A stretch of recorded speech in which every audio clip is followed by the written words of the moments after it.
আসসালামু আলাইকুম। একটি বায়োগ্যাসের সিঙ্গেল চুলা দেখতে পাচ্ছেন।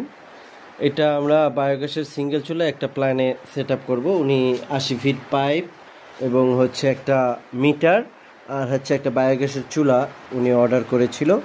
যেহেতু আমি এই পথে আসছি এবং আমি নিজেই সেট আপ করে দিয়েছি, তারপরে এই বিষয়টা একটু আমি সহজে আপনাদের সাথে বলি। সেটা হচ্ছে কারো যদি প্রেশার মিটার না থাকে, যদি মনে করেন যে আপনার একটি বায়োগ্যাসের প্ল্যান আছে কিন্তু কতটুকু গ্যাস আপনার ইসে আছে, প্ল্যানের ভিতরে আছে, এটা আপনি দেখতে চাচ্ছেন, তাদের জন্য আজকের এই ভিডিওটা। এটা দেখতে পাচ্ছেন একটি বায়োগ্যাসের প্রেশার মিটার। এটা দিয়ে কিন্তু আপনি আপনার প্ল্যান্টে কতটুকু গ্যাস আছে এটা গেস করতে পারবেন। এবং এই যে এটা সেট আপ করার নিয়ম হচ্ছে, বায়োগ্যাসের যে চুলার সংযোগ আছে, সংযোগ থেকে 6 ফিট দূরত্ব বজায় রেখে একটি মিটারের এক মাথা লাগাই দিব, আর এক মাথা মূল, যেমন এটা হচ্ছে মূল প্ল্যানের যে লতা পাইপ, এই লতা পাইপের এক মাথা প্ল্যানের উপরে থাকবে আর এক মাথা এখানে এসে লেগে যাবে।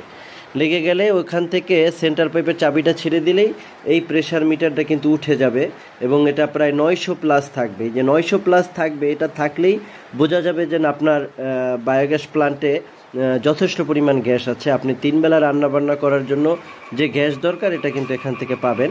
তো এভাবেই আমরা সারা বাংলাদেশের সবুজ শক্তি বায়োগ্যাসের লতা পাইপ এবং প্রেশার মিটার এবং চুলা, সিঙ্গেল চুলা এবং ডাবল চুলা, দুইটা চুলাই আছে। সিঙ্গেল চুলার সাথে আমরা যা যা দিব, সিঙ্গেল চুলার সাথে কিন্তু আপনারা সিঙ্গেল চুলা প্লাস হচ্ছে এরকম যে গেট বাল্ব অন অফ করার যে চাবি এবং একটা নিপিল এবং এই অক্সিজেন লাইন সহ আমরা একটা সেট দিয়ে দিব।